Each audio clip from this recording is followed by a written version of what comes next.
The Fort d'Émines is one of 9 forts built as part of the Fortifications of Namur in the late 19th century in Belgium. It was built between 1888 and 1892 according to the plans of General Henri Alexis Brialmont, contrasting with the French forts built in the same era by Raymond, Adolphe, Séré de Rivières.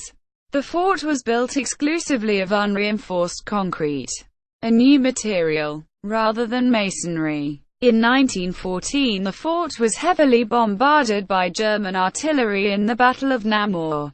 Unlike 7 of the 9 Namur forts, Émines was never upgraded to become part of the fortified position of Namur.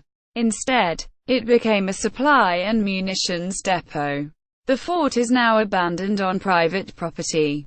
Description: the Fort d'Émines is located about 5 kilometers (3.1 mile) north of the center of Namur.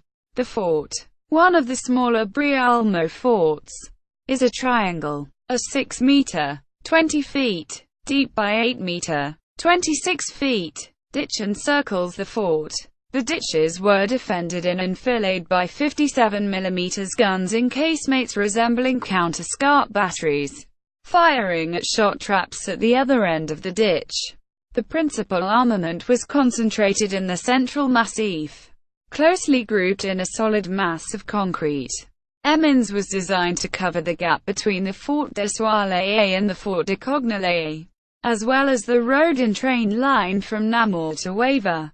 Belgian forts made little provision for the daily needs of their wartime garrisons, locating latrines, showers, kitchens and a morgue in the fort's counterscarp, a location that would be untenable in combat. This would have profound effects on the fort's ability to endure a long assault. The service areas were placed directly opposite the barracks, which opened into the ditch in the rear of the fort, i.e., in the face towards Namur, with lesser protection than the front and salient sides. The Brialmont forts placed a weaker side to the rear to allow for recapture by Belgian forces from the rear, and located the barracks and support facilities on this side, using the rear ditch for light and ventilation of living spaces. In combat, heavy shell fire made the rear ditch untenable, and German forces were able to get between the forts and attack them from the rear. The Brialmont forts were designed to be protected from shell fire equaling their heaviest guns, 21 centimeters. The top of the central massif used 4 meters, 13 feet, of unreinforced concrete, while the caisson walls, judged to be less exposed, used 1.5 meters, 4.9 feet. Under fire, the forts were damaged by 21 centimeters fire and could not withstand heavier artillery armament. Émines's guns included one twin 15 centimeters turret, one single 21 centimeters turret and 2 singed 12 centimeters turrets, all for distant targets. 3 57mm turrets with another 6 57mm guns in embrasures providing defense of the forts, ditches and postern. The fort also mounted an observation turret with a searchlight. The fort's heavy guns were German, typically Krupp, while the turret mechanisms were from a variety of sources. The fort was provided with signal lights to permit communication with neighboring forts. The guns were fired using black powder rather than smokeless powder, producing choking gas in the confined firing spaces that spread throughout the fort.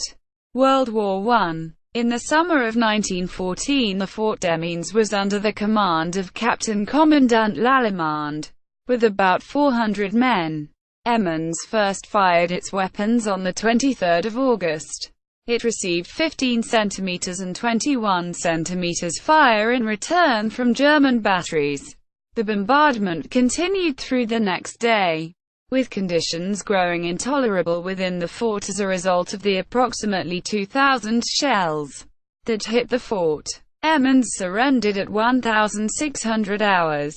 With 1 dead, the Germans rearmed Émines and upgraded its protection and habitability with additional concrete and ventilation. A ventilation tunnel was built under the ditch to the opposite side of the counterscarp. Fortified position of Namur. Émines was not chosen to be upgraded in the 1930s. It was instead used as a munitions depot. Two bunkers were built in 1939 and 1940 to provide for local defense with automatic arms. Present. The Fort d'Émines is on private property and is not open to the public.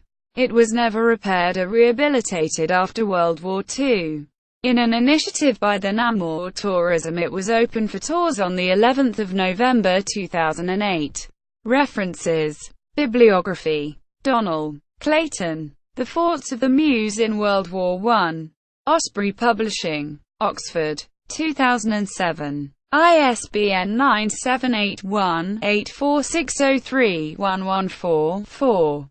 Kaufman, J. E. Jugger, R. Fortress Europe. European Fortifications of World War II.